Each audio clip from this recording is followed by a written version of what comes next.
আসসালামু আলাইকুম। তোমরা শুনতে পাচ্ছ আমাকে? হ্যালো। Yes, sir. ওকে, আজকে হলো 2 নাম্বার চ্যাপ্টারের 4 নাম্বার লেকচার, বার্তা সংক্রান্ত জাবেদা 5 নাম্বার সমস্যা। আজকের জন্য প্রথম সমস্যা।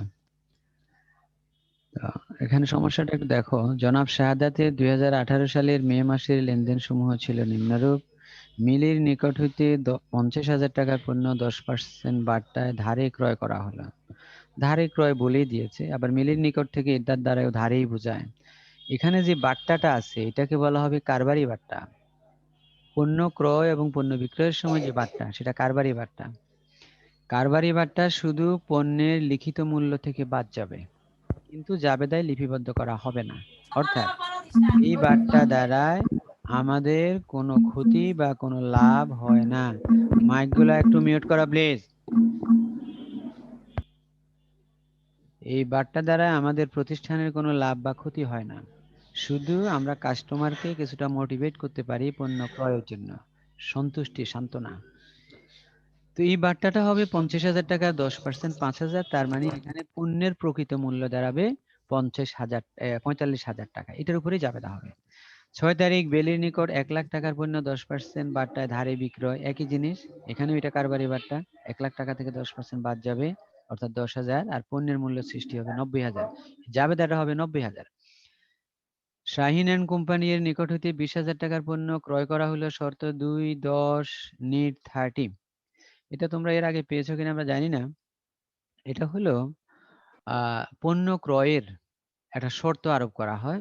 সেটা হলো 2-10 মানে হলো 10 দিনের মধ্যে পরিশোধ করলে 2% বার্তা পাওয়া যাবে। আর নিট 30 মানে হলো 30 দিনের মধ্যে মূল্যটা পরিশোধ করতেই হবে। তো এই যে জিনিসটা, এই বার্তাটা কিন্তু নগদ বার্তা। অর্থাৎ এটা পণ্য ক্রয় বিক্রয়ের সময় হলেও, যেহেতু এই শর্ত আরোপ করা হয়েছে, এটা আমেরিকান সিস্টেম, ওয়েগান কিমেল এন্ড কাইসুর সিস্টেম অনুযায়ী এগুলি চলতেছে, এটা কিন্তু আবার নগদ বার্তা। এবং এই ক্ষেত্রে আমরা প্রথম যখন এন্ট্রিটা করব তখন কিন্তু 20,000 টাকার এন্ট্রি দিব। যেমন আমাদের আগের দুইটা এন্ট্রি 3 এবং 6, সেখানে কিন্তু আমরা 10% বার্তা বাদ দিয়ে তারপরে এন্ট্রি করব। আর এই ক্ষেত্রে হলে আমি প্রথমে 20,000 টাকার এন্ট্রিটা করে ফেলবো, মানে আমার পণ্যের দাম 20,000 টাকা। পরবর্তীতে আমি যখন 20,000 টাকা শোধ করতে যাব, সেই পরিশোধটা যদি ক্রয়ের তারিখ থেকে 10 দিনের মধ্যে হয়, তাহলে আমি 20,000 টাকার উপরে 2% বার্তা হিসাবে পাবো। আর যদি আমি 10 দিন অতিবাহিত হওয়ার পরে পরিশোধ করি, তাহলে 20,000 টাকা 20,000 টাকাই পরিশোধ করতে হবে, অর্থাৎ কোনো বার্তা পাওয়া যাবে না। তো নেট 30 মানে হলো মূল্যটা 30 দিনের মধ্যে পরিশোধ করতেই হবে, না হয় ব্যবসায়িক যে নিয়ম কানুন আছে সেই অনুযায়ী তার বিরুদ্ধে ব্যবস্থা গ্রহণ করবে। সুজনের নিকট 30,000 টাকার পণ্য বিক্রয় করা হলো শর্ত 2-10, এটাও একই জিনিস। অর্থাৎ এটা হলো বিক্রয়ের ক্ষেত্রে। এখানে নিট 40 মানে হলো সেই ব্যক্তি আমাকে 40 দিনের মধ্যে মূল্যটা পরিশোধ করবে, আর 10 দিনের মধ্যে পরিশোধ করলে আমি 2% বার্তা দিব। এটাও কিন্তু নগদ বার্তা। নগদে 20,000 টাকার পণ্য 10% বার্তায় ক্রয় করা হলো, নগদে ক্রয় করা হয়েছে, তবে এখানে শর্তযুক্ত বার্তা না, সরাসরি বার্তা। এটা হবে আবার আমাদের কারবারি বার্তা বা ক্রয় বার্তা। এখানে বার্তাটা বাদ যাবে, কিন্তু পণ্যটা আবার নগদে। এমনি বার্তা বাদ যাবে মানে 20,000 টাকা 10% বাদ গেলে তোমার 2,000 টাকা বাদ, 18,000 টাকা দাম। এরপরে নগদে 80,000 টাকার পণ্য 10% বার্তায় বিক্রয় করা হলো। এখানকার বার্তাটাও কিন্তু কারবারি বার্তা, অর্থাৎ বিক্রয় বার্তা। দ্যাট ইজ, এটাও শুধু পণ্যের মূল্য থেকে বাদ যাবে, কিন্তু বার্তা আকারে কোথাও লেখা হবে না। 15 তারিখ মিলির নিকট দেনা টাকা 10% বার্তায় নগদে পরিশোধ। মিলিকে যে আমরা টাকা দেনা ছিলাম, দ্যাট ইজ পণ্য ক্রয় করেছিলাম দেখো 3 তারিখে, সেখানে যে টাকাটা আমরা দেনা, সেই দেনার পরিমাণ হলো 45,000। এই 45,000 টাকা দেওয়ার সময় আবার 10% বার্তা, অর্থাৎ 45,000 টাকার উপরে 10%। এই বার্তা কিন্তু আবার নগদ বার্তা। এটা কিন্তু হিসাবের খাতায় আনতে হবে, কারণ এটা লেনদেন নিষ্পত্তি করার জন্য ব্যবহৃত হচ্ছে। লেনদেন নিষ্পত্তির জন্য ব্যবহৃত বার্তাটা হলো নগদ বার্তা, আর পণ্য ক্রয় বিক্রয়ের সময় যে বার্তা সেটা হলো কারবারি বার্তা। তবে শর্তযুক্ত যে বার্তা সেটা আবার নগদ বার্তা। সুজনের নিকট হইতে পাওনা টাকা নগদে পাওয়া গেল। এখানে কোনো বার্তা উল্লেখ নাই। আমরা সুজনের কাছে যে বিক্রি করেছিলাম 8 তারিখে, সেখানে আমরা টাকাটা পেয়ে যাব, তবে বারটা ওখানে ওই লেনদেনেই আছে, ওটা কিন্তু বারটা হিসাব করতে হবে। যদিও আবার রিপিট করতেছি, 16 তারিখে বারটার কথা উল্লেখ নাই, কিন্তু 16 তারিখের যে মূল লেনদেন সেখানে আছে শর্তযুক্ত বিক্রয়, তাহলে সেই বিক্রয়ের 2% বারটা এখানে একটু এখনই আমি বলে নিই। আমরা বিক্রয় করেছি 8 তারিখ আর টাকাটা পাচ্ছি আমি 16 তারিখ, তাহলে 8-এর সাথে 10 যোগ করলে যেহেতু 2/10, তাহলে বোঝা যাচ্ছে এটা 18 তারিখ হওয়ার কথা, কিন্তু আমরা 16 তারিখেই টাকাটা পেয়ে যাচ্ছি। তাহলে এখানে 30,000 টাকার উপরে 2% বারটা আমাদেরকে হিসাব করতেই হবে। আর যদি আমরা 19 তারিখে টাকাটা আদায় করতে পারি, তাহলে কিন্তু আর বারটার হিসাব করতে হতো না, কারণ শর্ত হলো 2-10। তাহলে 16 তারিখের লেনদেনটা বারটা উল্লেখ না থাকলেও অরিজিনাল লেনদেনের যে শর্ত সেটা অনুসারে এখানে বারটার হিসাব করতে হবে। 17 তারিখ শাহিন এন্ড কোম্পানি এর দেনা নগদে পরিশোধ করা হলো। শাহিন এর দেনা বলতে এখানে শাহিনেরও শর্তযুক্ত, তাহলে এটাও আমরা পরিশোধ করতেছি কয় তারিখ এখন? 17 তারিখ। তাহলে 7-এর সাথে 10 যোগ 17 তারিখ একেবারে মানে শেষ দিন, এখানেও আমাকে বারটার হিসাব করতে হবে। এরপরে হলো বেলির নিকট হতে পাওনা 10% বারটা চেকের মাধ্যমে আদায় হলো। তারপরে হলো এখানেও বারটা আছে, এটাও নগদ বারটা।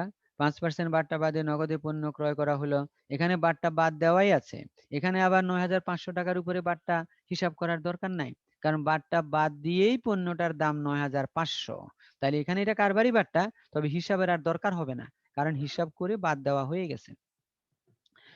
এরপরে 10% বারটা বাদে নগদে পণ্য বিক্রয়, এখানেও বারটা বাদ দেওয়া হয়ে গেছে। দ্যাট ইজ, কেউ যদি জানতে চায় বারটা সহ পণ্যের দাম কত ছিল, তাহলে এই 18,000-কে 90 দিয়ে ভাগ করে তুমি যদি 100 দিয়ে গুণ করো, তাহলে যে দামটা আসবে সেটাই হবে পণ্যের প্রকৃত মূল্য। অনুরূপভাবে 21 তারিখেও এই 9,500-কে 95 দিয়ে ভাগ করে 100 দিয়ে গুণ করে ফেললে যেটা আসবে সেটাই হয়ে যাবে পণ্যের প্রকৃত ক্রয় মূল্য। তো এটা দরকার নাই, নির্ণয় করার দরকার নাই, কারণ কারবারি বারটা যদি বাদ দেওয়াই থাকে তাহলে আমাকে আর বাদও দিতে হবে না, নির্ণয় করতে হবে না। 5% বারটা বাদে একজন পাওনাদারকে পরিশোধ করা হলো, এখানে বারটা বাদে, তাও একই জিনিস, তবে এখানে বারটাটা আবার হিসাব করতে হবে, কারণ পরিশোধের সময় বারটাটা হলো কি বলছিলাম, নগদ বারটা। তাহলে এখানে নগদ বারটার পরিমাণ কত এটা একটু হিসাব করতে হবে। হিসাবটা যদি কেউ সরাসরি 950 টাকার 5% করো তাহলে কিন্তু হবে না, কারণ বারটা বাদ দিয়ে 950 মানে কি, আমি যদি কারো কাছে 100 টাকা পাওনা থাকি, তাকে 5 টাকা বারটা বাদ দিয়ে দিচ্ছি, তাহলে আমি রিসিভ করতেছি কত? 95।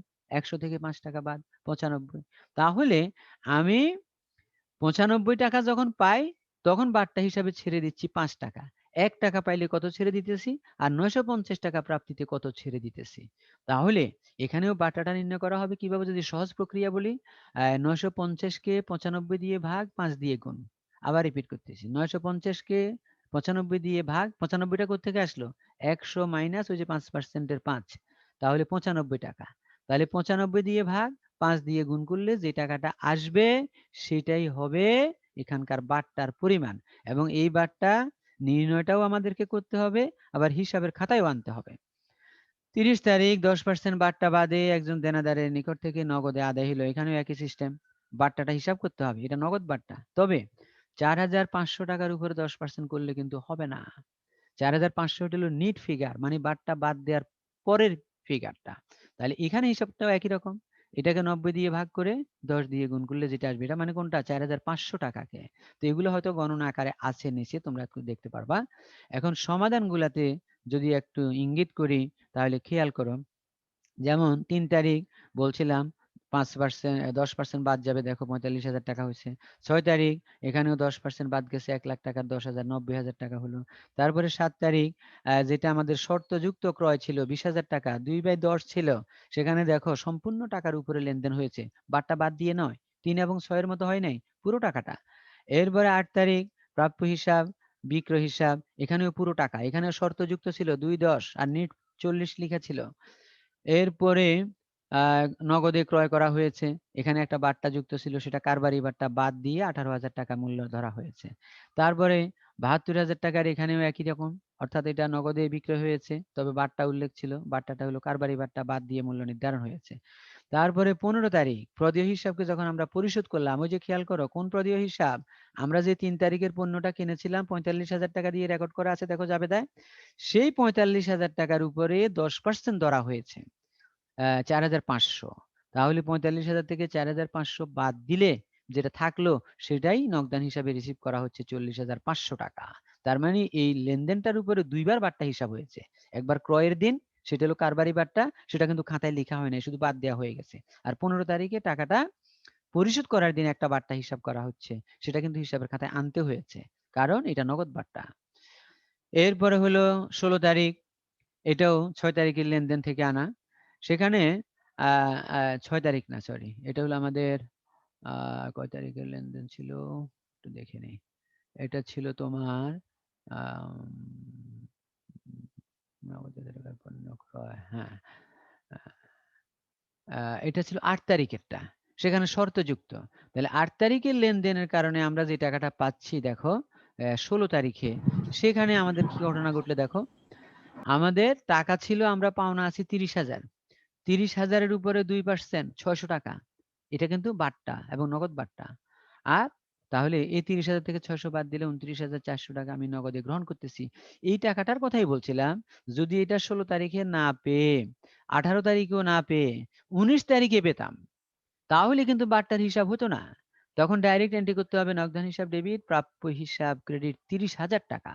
কারণ ওই শর্তের মধ্যে যদি পরিশোধ করতে না পারে, তাহলে কিন্তু আমি তাকে বাট্টা দিব না, বাট্টার হিসাব আর থাকবে না তখন। তো এইভাবে আমাদের যে লেনদেনগুলি একটু দেখে নিবা তোমরা। আমি খসড়াটা একটু দেখাতে চাই। 27 তারিখের জন্য যে খসড়া যেটা বলছিলাম, বাট্টা নির্ণয় করতে হবে। এখন লেনদেনও আছে দেখো এখানে। প্রদেয় হিসাব 1,000 টাকা বলা হচ্ছে, নগদান হিসাব 950, আর প্রদত্ত বাট্টা হিসাব খসড়া 1 থেকে আনা হয়েছে 50 টাকা। কিভাবে করেছে একটু দেখো, খসড়াটা দেখে নাও। এই যে মোট প্রদেয় টাকার পরিমাণ 100% মানে 100 টাকা, বাট্টার পরিমাণ 5%। সুতরাং প্রদত্ত টাকার পরিমাণ হলো 100 মাইনাস 5, দ্যাট ইজ 95% বা 95 টাকা আমরা পরিশোধ করতেছি।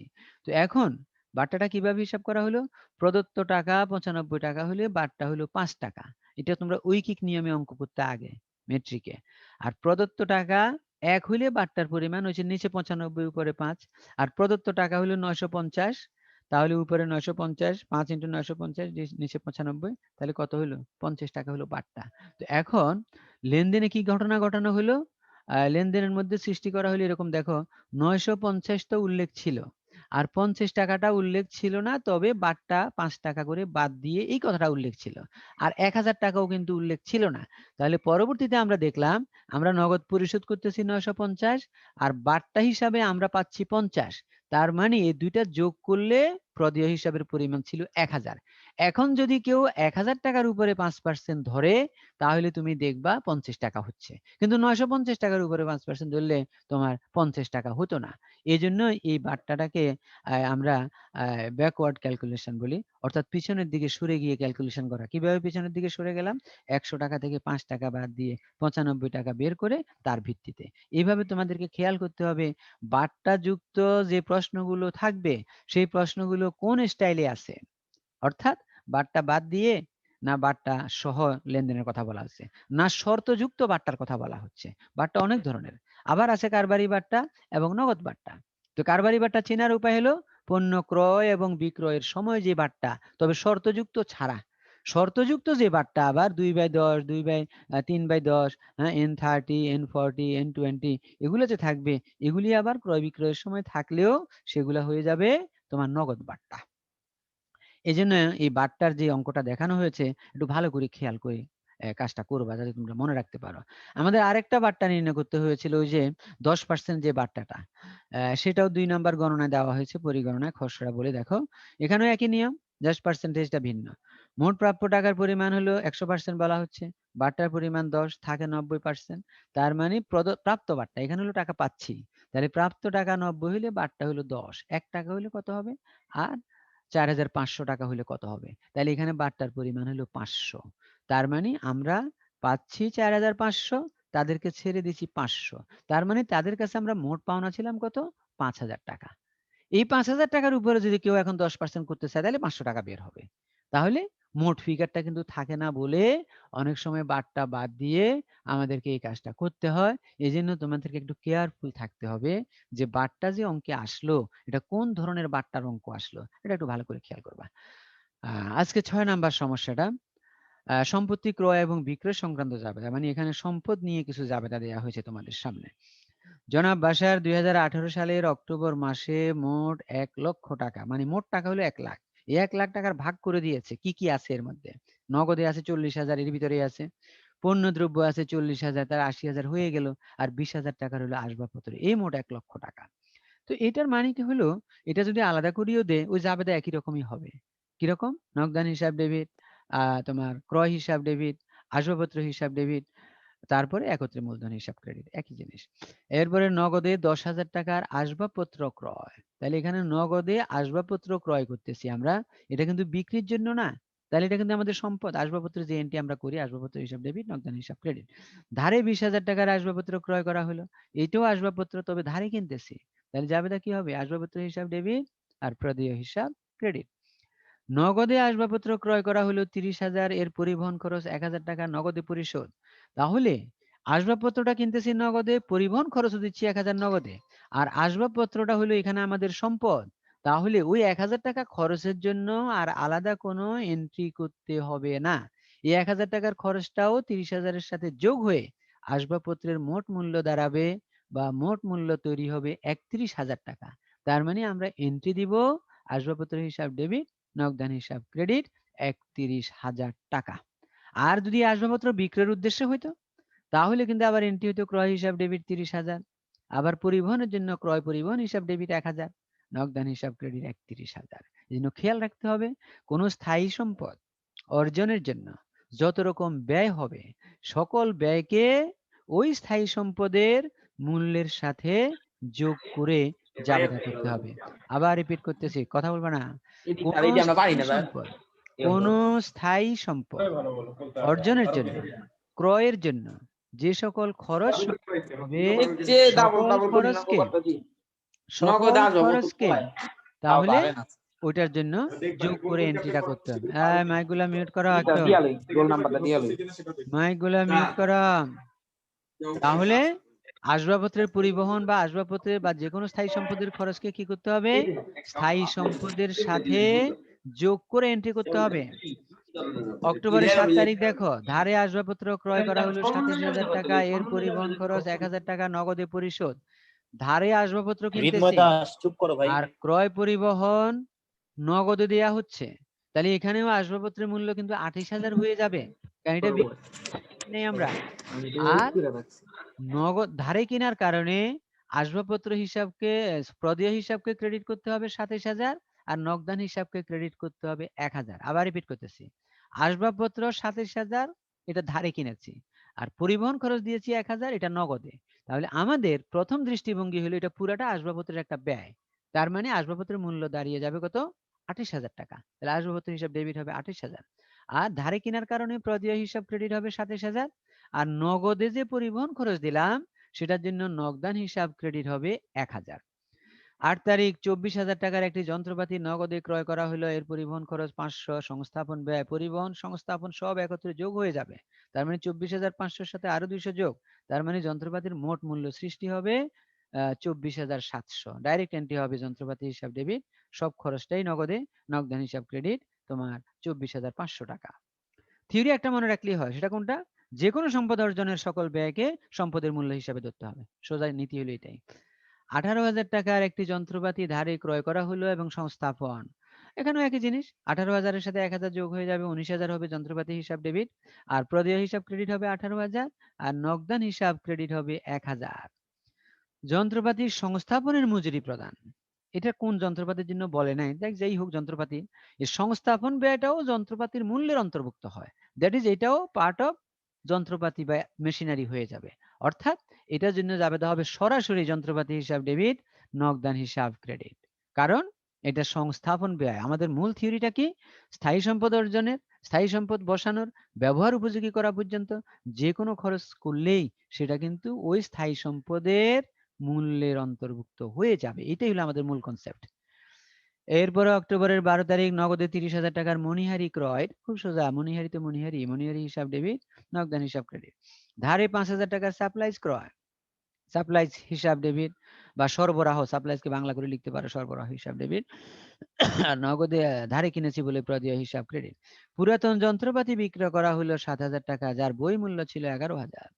পুরাতন একটা যন্ত্রপাতি বিক্রি করলাম 7,000, যার বই মূল্য মানে কি? বই মূল্য হলো যেদিন বিক্রি করতেছি সেদিন হিসাবের খাতায় লিখিত মূল্য। তো এখন বলতে পারো যেটা বুঝলাম স্যার, কিন্তু বই মূল্যটা হয় কিভাবে?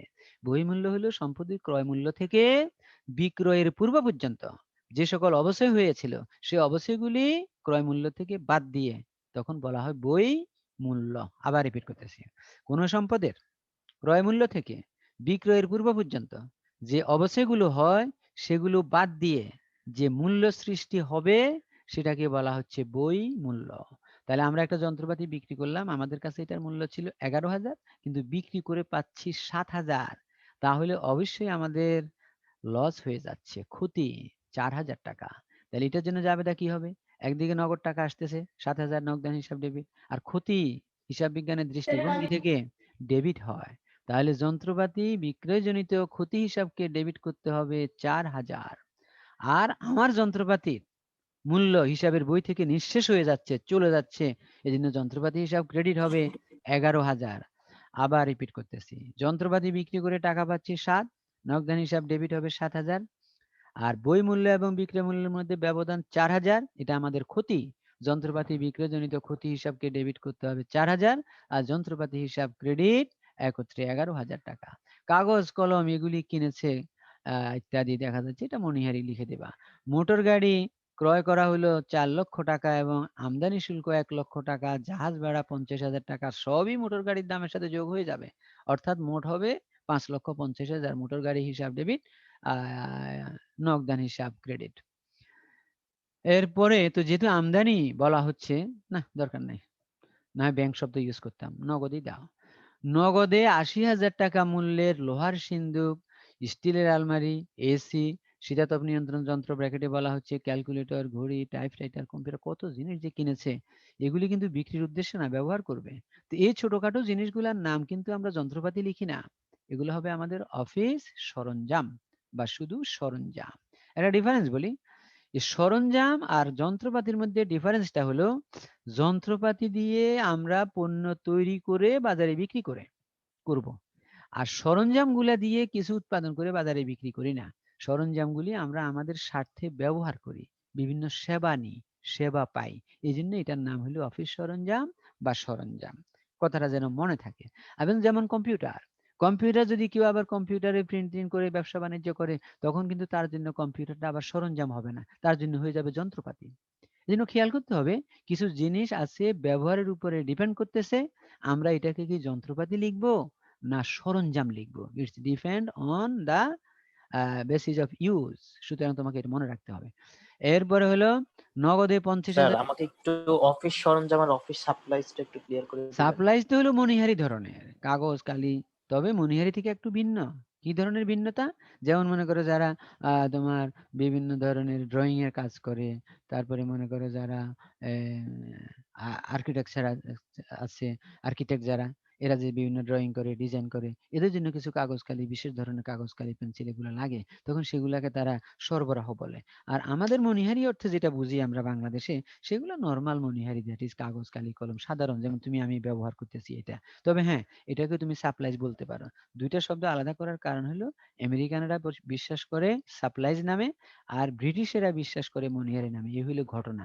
তো আমরা তো ব্রিটিশ এবং আমেরিকান দুইটারই জাঁতাকলের মধ্যে পড়ছি, যার কারণে আমাদের শিক্ষা ব্যবস্থা একটু এই অবস্থার মধ্যে আছে। আমরা দুই ধরনের ব্যবস্থা নিয়ে চলতে চাই, যেহেতু আমরা তাহলে স্যার গরিব অফিস মানুষ। সাপ্লাইজও বলতে পারবো, মনিহারিও বলতে পারবো? হ্যাঁ, তবে কাগজ কালি কলমগুলাকে বাংলাদেশের প্রেক্ষাপটে যেহেতু আমরা এখনো ওই ওয়ার্ডটা ধরে রেখেছি, এই জন্য এটাকে আমরা মনিহারিই বলবো এখনো, কারণ আমরা এখনো পুরোপুরি উঠে আসতে পারি নাই। দেখো না, আমরা মাঝে মধ্যে ইংরেজিও বলি, কারণ আমরা এখনো আসলে এক ভাষার উপরে আমাদের আমল করা শুরু স্যার করতে পারি নাই। মিক্সড মিক্সড ভাষা মিক্সড স্যার। মিক্সড আমরা জাতীয় তো মিক্সড, আমাদের জাতিকেও বলা হয় সংকর জাতি, এই জন্য আমাদের সবকিছুর মধ্যে মিক্স। তুমি চায়নার মধ্যে যাও, দেখবে ওরা চায়না ভাষা ছাড়া তেমন একটা ইংরেজি পারেও না এবং বলেও না, এবং তারা প্রাউড ফিল করে যে আমি চায়না ভাষায় কথা বলতে পারি। কিন্তু আমরা যদি একটু মাঝে মধ্যে ইংরেজি না বলে, তাহলে আমরা হীনমন্যতায় ভুগি। এর মানে কি, আমরা এখনো নিজেকে সেভাবে শক্ত সামর্থ্য করে তুলে ধরতে পারি নাই। ওকে, থ্যাংক ইউ। নগদে 50,000 টাকা মূল্যের চেয়ার, টেবিল, আলমারি এই সব কিছু হলো আসবাবপত্র। সুতরাং আসবাবপত্র হিসাব ডেবিট। এরপরে যন্ত্রপাতির অবশ্যই ধার্য করা হলো। অবশ্যই ধরেছি। অবশ্যই ধরলে এটা একটা ক্ষতি। তাহলে অবশ্যই খরচ বা অবশ্যই হিসাব কি করবা? ডেবিট। আর বিপরীতে পুরাতন এন্ট্রি ছিল যন্ত্রপাতি হিসাব ক্রেডিট। এখন তা নাই। এখন হবে অবশ্যই সঞ্চিতি। অবশ্যই সঞ্চিতি হিসাবকে ক্রেডিট করতে হবে। মনে থাকবে? অথবা অনেকে বলা হয় পুঞ্জীভূত অবচয়। তো এখানে এখন বর্তমানে ব্যবহৃত হচ্ছে পুঞ্জীভূত অবচয়। accumulated depreciation এটা হলো আবার আমেরিকান। আর অবশ্যই সঞ্চিতি এটা হলো আবার ব্রিটিশ। তো এজন্য আমরা আসলে ২ রকম হয়ে গেছি। তো এখানে তুমি বর্তমানে আমরা আবার একটু চেষ্টা করতেছি আমেরিকাকে একটু বেশি ফলো করতে। যার কারণে আমরা লিখব যন্ত্রপাতি হিসাব ডেবিট আর পুঞ্জীভূত অবচয় হিসাব ক্রেডিট। আবার রিপিট করতেছি। অবচয় খরচ বা অবচয় হিসাব ডেবিট আর পুঞ্জীভূত অবচয় হিসাব ক্রেডিট এটাকে আমরা বেশি ব্যবহার করব। তোমরা সমাধানটা দেখে নেবা। আমরা যখন এগুলো স্লাইড হিসেবে দিয়ে দিই তোমাদের কাছে। এরপরে আজকের ৭ নাম্বার বিনিয়োগ। বিনিয়োগ সংক্রান্ত অর্থাৎ আমরা যে বিনিয়োগ করি, বিনিয়োগ মানে কি আবার? আমার টাকা আমি যেটা ব্যবসায়ে ব্যবহার করতেছি, এটা আমার চলতি মূলধন। এটা আমার এমনি ব্যবসায়ে বিনিয়োগ, আমার বিনিয়োগ। কিন্তু ব্যবসা প্রতিষ্ঠানের টাকা যদি সেই ব্যবসা প্রতিষ্ঠান নিজে পুরাটা ব্যবহার করতে না পারে, তখন মালিক চিন্তা করে যে আমার এই টাকাটা এই দোকানে তো কাজে লাগে না। এটা আমি অন্য কোথাও কাজে লাগিয়ে দিই। যেখান থেকে আরো কিছু টাকা পয়সা আমার আয় হবে। যেমন মনে করো তুমি একটা ব্যবসা দিলা। ১০,০০,০০০ টাকা নিয়ে পুঁজি নিয়ে শুরু করলা। কিন্তু তুমি দেখলা তুমি যে ব্যবসায় হাত দিয়েছ এখানে ১০,০০,০০০ টাকা পুঁজির দরকার হয় না। এখানে ৮,০০,০০০ হইলেই চলে, ৫,০০,০০০ হইলে চলে। তাহলে অতিরিক্ত যে টাকাটা তোমার আছে, তুমি বিজনেসম্যান হিসেবে তুমি তো এই ২,০০,০০০ টাকা ধরে বসে থাকবা না। তুমি বলবা আমি এটা দিয়ে অন্য কাজ করব। অন্য কোথাও খাটাবো। তখন ওই যে অন্য জায়গায় কাজ করতেছ, ওই খাটানোটা কিন্তু ব্যবসা থেকে হচ্ছে, তোমার থেকে না। কারণ তুমি তো তোমার মূল ব্যবসায় ১ম এ ১০,০০,০০০ টাকা দিয়ে দিলা। ব্যবসা পেয়ে গেছে। এন্ট্রি করে ফেলছে নগদান হিসাব ডেবিট, মূলধন হিসাব ক্রেডিট। পরে ওখান থেকে আবার ২,০০,০০০ টাকা অন্য জায়গায় বিনিয়োগ করতেছ, অন্য জায়গায় খাটাচ্ছ। এটা তখন তোমার ব্যবসায়ের প্রতিষ্ঠানের দৃষ্টিভঙ্গি থেকে বিনিয়োগ হয়ে যাচ্ছে। তোমার বিনিয়োগ না, তোমার ব্যবসা প্রতিষ্ঠানের বিনিয়োগ। কারণ ব্যবসা তার নিজের টাকা এবার অন্য জায়গায় ব্যবহার করতেছে। এজন্য এটাকে আমরা বিনিয়োগ বলি। সুতরাং মনে রাখতে হবে বিনিয়োগ মানে হলো ব্যবসায়ের টাকা নিজের ব্যবসায় ব্যবহৃত না হলে এই আইডল মানিটা আমরা অন্য জায়গায় ব্যবহার করব বেশি একটু লাভ পাওয়ার আশায় বা অথবা আমরা যেন টাকাটা এমনি ফেলে রাখলে আমাদের তো একটা লস আসবে। টাকাটার ভ্যালু কমেও যেতে পারে। আবার অনেক কিছু ক্ষতিও হতে পারে। তখন আমরা এটাকে অন্য জায়গায় দিব। তাহলে জিনিসটা কি? মালিকের যদি আবার সরাসরি কোনো বিনিয়োগ থাকে অন্য জায়গায় সেটা কিন্তু এই ব্যবসার হিসাবের মধ্যে আসবে না। কারণ আমাদের মালিক এবং ব্যবসা প্রতিষ্ঠান সম্পূর্ণ আলাদা। আমি আবার রিপিট করি কথাটা। যেমন মনে করো মালিক ১০,০০,০০০ টাকা দিল ব্যবসাকে। ব্যবসা থেকে ২,০০,০০০ টাকা নিয়ে অন্য জায়গায় খাটালো। এটা হবে বিনিয়োগ। আবার মালিক ১০,০০,০০০ টাকা দিয়ে দিল। আবার মালিক অন্য কোনো খাতের তার নিজস্ব টাকা নিয়ে অন্য কোনো একটা জায়গায় কাজে লাগাচ্ছে। এটা ব্যবসা থেকে নেয় নাই। এই ব্যবসা থেকে নেয় নাই। তখন এটা কিন্তু ব্যবসায়ের হিসাবের মধ্যে আসবেও না। এটা মালিকের নিজস্ব বিনিয়োগ। সে আলাদাভাবে হিসাব রাখবে। কিভাবে রাখবে সেটার জন্য তো আমাকে সে রাখে নাই। আমাকে রাখছে তার প্রতিষ্ঠানের হিসাবের জন্য। সুতরাং আমি দেখব প্রতিষ্ঠানের কি ধরনের লেনদেন হচ্ছে, প্রতিষ্ঠানের সাথে কি ধরনের লেনদেন হচ্ছে সেগুলি। তো প্রতিষ্ঠানের লেনদেনগুলির মধ্যে যেগুলি অন্য জায়গায় প্রতিষ্ঠান টাকা খাটাবে সেটাকে বলা হচ্ছে বিনিয়োগ। এটা যেন একটু মনে রাখো সবাই। আচ্ছা, মিস মনি ২০১৮ সালের মে মাসে নগদ ৫০,০০০ টাকা, আসবাবপত্র ৩০,০০০ টাকা এবং ৫০,০০০ টাকা ঋণ নিয়ে ব্যবসা আরম্ভ করেন। এটা গতানুগতিক লেনদেন, আমরা এটা পারি। এখানে যে ঋণের টাকাটা এটা ঋণ হিসাবেই ক্রেডিট হবে। তার মানে মূলধন হিসাবে ক্রেডিট হবে ৫০,০০০ আর ৩০,০০০ ৮০,০০০ টাকা। আর নগদে ডেবিট হবে ৫০,০০০ এর সাথে ১৫,০০০ যোগ করে ৬৫,০০০ টাকা। চেকের মাধ্যমে ৫০,০০০ টাকার শেয়ার ক্রয়। এই যে শেয়ারটা ক্রয় এটা কিন্তু মালিক নিজে কিনে নাই। প্রতিষ্ঠান কিনেছে। অর্থাৎ প্রতিষ্ঠানের আইডেল টাকা দিয়ে অন্যের শেয়ার কিনছে। কি জন্য? লাভ পাবে, মুনাফা পাবে বা ভবিষ্যতে বেশি দামে আবার বিক্রি করবে। তাহলে এটা হয়ে যাবে বিনিয়োগ। তাহলে যাবে দ্বারা কি হবে? বিনিয়োগ ডেবিট, ব্যাংক ক্রেডিট চেকের মাধ্যমে। প্রতিটি ১০ টাকা মূল্যের ঢাকা ব্যাংকের ৬,০০০ টি শেয়ার নগদে ক্রয়। ৬,০০০ ইন্টু ১০ তার মানে কত হয়ে যাবে তখন? ৬০,০০০ টাকা। এই ৬০,০০০ টাকা বিনিয়োগ।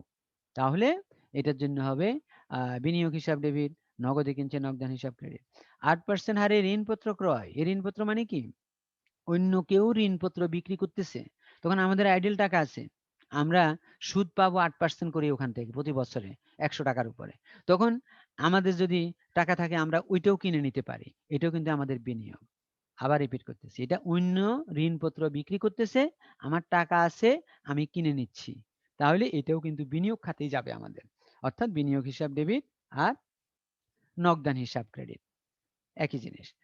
চেকের মাধ্যমে শেয়ার, সঞ্চয়পত্র, ঋণপত্র ইত্যাদি ক্রয়, এই প্রাইস বন্ড যা আছে এগুলি চেকের মাধ্যমে, এটাও বিনিয়োগ, অর্থাৎ বিনিয়োগ ডেবিট, ব্যাংক হিসাব হবে ক্রেডিট। এরপরে 20,000 টাকা ক্রয়কৃত শেয়ার 25,000 টাকায় বিক্রয় করা হলো, এটা মানে বিনিয়োগ, বিক্রি করে দিচ্ছি, তবে লাভও তো হচ্ছে। 20,000 কিনেছিলাম, এখন 25,000 টাকায় বিক্রি করতেছি, তাহলে নগদান হিসাব ডেবিট হবে 25, আর বিনিয়োগ হিসাব ক্রেডিট হবে 20, আর যে 5,000 লাভ করতেছি বিনিয়োগ বিক্রয়জনিত লাভ বা মুনাফা হিসাব ক্রেডিট হবে 25,000। পরের লেনদেনে আছে 20,000 টাকার ক্রয়কৃত শেয়ার 18,000 বিক্রি করতেছি, এবার মনে হয় লাভ একটু বেশি হচ্ছে, যেটা ক্ষতি হয়ে যাচ্ছে আর কি না।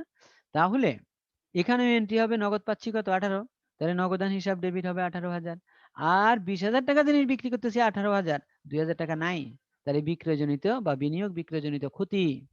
আবার রিপিট করতেছি, নগদান হিসাব ডেবিট 18,000, বিনিয়োগ বিক্রয়জনিত ক্ষতি হিসাব ডেবিট 2,000, আর বিনিয়োগ হিসাব ক্রেডিট 20,000। এরপরে 20,000 টাকার ক্রয়কৃত শেয়ার সমমূল্যে বিক্রি, লাভ লস নাই, তাহলে নগদান হিসাব ডেবিট, বিনিয়োগ হিসাব ক্রেডিট, যা কিনেছিলাম তাই আমি আবার বিক্রি করে দিচ্ছি।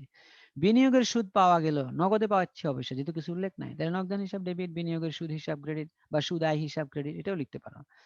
ব্যাংক মারফত বিনিয়োগের সুদ আদায়, ব্যাংক আদায় করতেছে, তাহলে টাকাটা ব্যাংকে আসতেছে, তাহলে যা বেদা হবে ব্যাংক হিসাব ডেবিট, সুদ আয় হিসাব বা বিনিয়োগের সুদ হিসাব ক্রেডিট।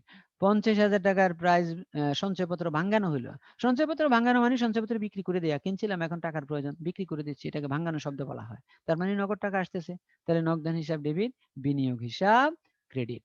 তার মানে এই সবগুলো বিনিয়োগ কি কি নামে থাকতে পারে সেটা দেখানোর জন্য আসলে তোমাকে এই লেনদেনগুলি উপস্থাপন করা হয়েছে, জাবেদাগুলো দেওয়াও আছে স্লাইডে, তোমরা এটাও একটু দেখে নেবা। এরপরে আজকের আলোচনা আর আমাদের নাই, তাহলে এখন তোমাদের প্রশ্নের জন্য আমি সময় দিব, কারো প্রশ্ন থাকলে করতে পারো। কারো যদি প্রশ্ন থাকে, বুঝতে অসুবিধা হয়, তাহলে সমস্যা নাম্বার বলে, তারিখ বলে প্রশ্ন করতে পারো। আর যদি এমনি কোনো জাবেদা জানতে চাও, সেটাও তোমাকে সুযোগ দেওয়া হলো, তুমি করতে পারো। কারো প্রশ্ন আছে? স্যার স্যার বার্তা সংক্রান্ত ইয়াটার ভিতর স্লাইড পেজটার ভিতর নিয়ে যান না। নিচ্ছি, তার মানে আমাদের বাট্টার যে সংখ্যাটা ছিল, যাচ্ছি সেখানে, যাচ্ছি বিনিয়োগ, বিনিয়োগ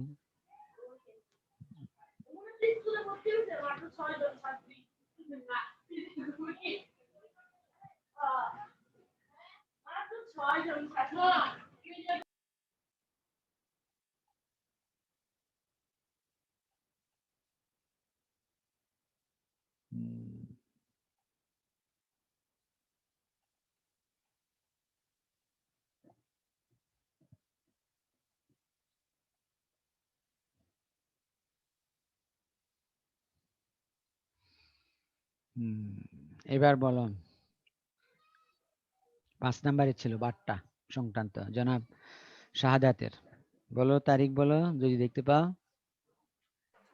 স্যার 7 তারিখ 8 তারিখের ওই যে নিট গুলা স্যার, শর্ত শর্ত সহ যে বার্তাগুলো। হ্যাঁ হ্যাঁ হ্যাঁ, শর্তযুক্ত বাট্টা থাকলেই বুঝবা এটা হলো নগদ বাট্টা। তো এই নগদ বাট্টার কাহিনী হলো, পণ্য ক্রয় হোক আর বিক্রয় হোক, তখন তুমি যে এন্ট্রিটা করবা, ক্রয়ের সময় ক্রয়ের এন্ট্রি করবা, বিক্রয়ের সময় বিক্রয়ের এন্ট্রি করবা, আগের নিয়মই আমাদের, সেখানে বাট্টাটার তুমি হিসাব করবা না, কিছুই করবা না।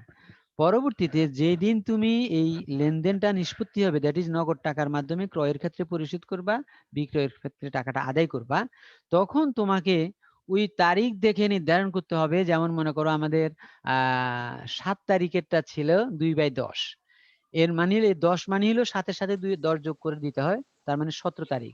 এখন আমি দেখব, আমি যে পণ্যটা ক্রয় করলাম, যার কাছ থেকেই কিনি, শাহিনের কাছ থেকে কিনছি এখন, তাকে আমি 17 তারিখের মধ্যে যদি টাকাটা পরিশোধ করে দিতে পারি, যদি থাকে, তাহলে আমি 2% করে বাট্টা পাবো 20,000 টাকার উপরে। যেমন এখানে আমাদের তুমি জাবেদা দেখতে পেয়েছো, সেটাই ঘটনাটা ঘটেছে। আমরা এন্ট্রি কি দিয়েছি, প্রদেয় হিসাব ডেবিট 20,000 টাকা লিখেছি, আর নগদান হিসাব ক্রেডিট কি লিখলাম, 20,000 টাকার 2% 400 টাকা বাদ দিয়ে 19,600 টাকা নগদান হিসাবে ক্রেডিট করলাম, 19,600। 19,600, আর 400 টাকা সেটাকে কি লিখলাম, প্রাপ্ত বাট্টা, প্রাপ্ত বাট্টা 400 টাকা, জি স্যার, কারণ পাইছি, এটা, পণ্য ক্রয় করে পাইছি, হ্যাঁ ক্রয় করে পণ্য পেয়েছি, ক্রয় করার সময় পাইছি। রাইট। আর এটা হলো আমার 17 তারিখের মধ্যেই লেনদেনটা ঘটে গেছে, কোন লেনদেনটা, নগদ টাকার যে লেনদেন, মানে এই 7 তারিখের লেনদেনের বিনিময়ে 17 তারিখের মধ্যে আমি যদি টাকাটা পরিশোধ করতে পারি শর্তযুক্ত, তাহলে শর্ত অনুসারে আমি 2% বাট্টা পাবো 10 দিনের মধ্যে হইলে। তো এইটাই যদি এই লেনদেনটাই যদি মনে করো আমি 17 পরিবর্তে 18 তারিখে পরিশোধ করি, তাহলে কিন্তু আমার ডাইরেক্ট এন্ট্রি করতে হবে পাবো না। কিরকম, প্রদেয় হিসাব ডেবিট 20,000, নগদান হিসাব ক্রেডিট 20,000, 20,000। নগদ বাস, হিসাব ক্রেডিট 20,000। হ্যাঁ জাস্ট আচ্ছা স্যার, আর নিট কোনটা। 30 ওটা কি? নিট 30 হলো 30 পাশে যে দিনের মধ্যে টাকাটা পরিশোধ করতেই হবে, আবার আমি স্যার ওই যে বাধ্য। 8 তারিখের, 8 ও আচ্ছা তারিখেরটা হলো 30 40 দিনের দিন। মধ্যে, আর যদি বলছে যে 10 তারিখের মধ্যে 10 দিনের ভিতর যদি দেয় তাহলে 2% পাবে, হ্যাঁ, আর আর 10 এমনিতে দিনের পর 30 থেকে দিনের মধ্যে 30 দিতে দিনের হবে। মধ্যে মূল্যটা পরিশোধ করতেই হবে, সেখানে আর বাট্টা থাকবে না তখন। ও মানে এখানে আসলে জি দুইটা জি শর্ত একত্রে, একটা হলো বাট্টার শর্ত, পার্সেন্টেজ এবং দিন নির্ধারণ করে দেওয়া আছে আর একটা হচ্ছে কতদিনের, মেয়াদ। আর আরেকটা হলো মূল লেনদেনটার মেয়াদ। কারণ এরপরে তুমি ইচ্ছা করলে আদালতের আশ্রয় নিতে পারবা যে এই ব্যক্তি এই শর্তে আমার কাছ থেকে মালটা কিনে নিয়েছিল, এখন টাকাটা দেয় না আমার। দেখেন ওই যে অবস্থাটা। নিট 30 দিন, 30 দিন 30 দিন, 30 দিন অতিবাহিত হয়ে গেলে। অতিবাহিত হয়ে গেলে আদালতে শরণাপন্ন হতে পারবে। এবং বিদেশি সমস্ত লেনদেনগুলো এইভাবেই হয়। এজন্য আমাদের যারা ব্যবসা বাণিজ্য কম বুঝে, এটা আমি বলবো না, যদি না বুঝে তখন কিন্তু এই ফাঁদে পড়ে যায়। কারণ সে হয়তো ভাবতেছে এটা লিখে রাখছে এমন কি যায় আসে। যেমন আমরা অনেক সময় অনেক ব্যক্তিগত লেনদেনেও দেখবা একটু নেগলিজেন্সিতে ভুগি যে আমরা কি যায় আসে, কিন্তু বিদেশের সাথে এগুলা চলে না। তারা শর্তই তোমাকে মানতে হবে। এই হলো কাহিনী। আর কোনোটাতে সমস্যা আছে? নাই মনে হচ্ছে। দেখো, কারণ আমার কয়েক মিনিট আগে এটা রেকর্ডিং এর জন্য বন্ধ করে দিতে হয়, না রেকর্ড করা যায় না সঠিকভাবে। আর 3 মিনিট 22 সেকেন্ড আছে আমার সময়। কারো প্রশ্ন আছে? কারো প্রশ্ন আছে আর? নাই মনে হচ্ছে নাকি? তাহলে আল্লাহ হাফেজ। তোমাদেরকে অনেক ধন্যবাদ সহযোগিতা করার জন্য। আর আজকে আমাদের স্যার, অংশগ্রহণ ছিল 47 স্যার জন। ওকে, সমস্যা হ্যাঁ আছে একটা। হ্যাঁ, কি তুমি তাড়াতাড়ি বলো, আমি স্যার বন্ধ একটা করতে হবে। সমস্যা আছে। হ্যাঁ বলো। স্যার এই সমস্যা 7-এর 15 আর 18 এই যে ক্রয়কৃত শেয়ার, এটা একটু বলেন। ক্রয়কৃত শেয়ার মানে হলো অন্যের শেয়ার আমি কিনে নিচ্ছি, এটা আমার বিনিয়োগ, আমার ব্যবসায়ের পক্ষ থেকে এটা একটা জি বিনিয়োগ। ঠিক আছে, ওকে, থ্যাংক ইউ, জি। আল্লাহ হাফেজ। আসসালামু আলাইকুম। ওয়ালাইকুম আসসালাম।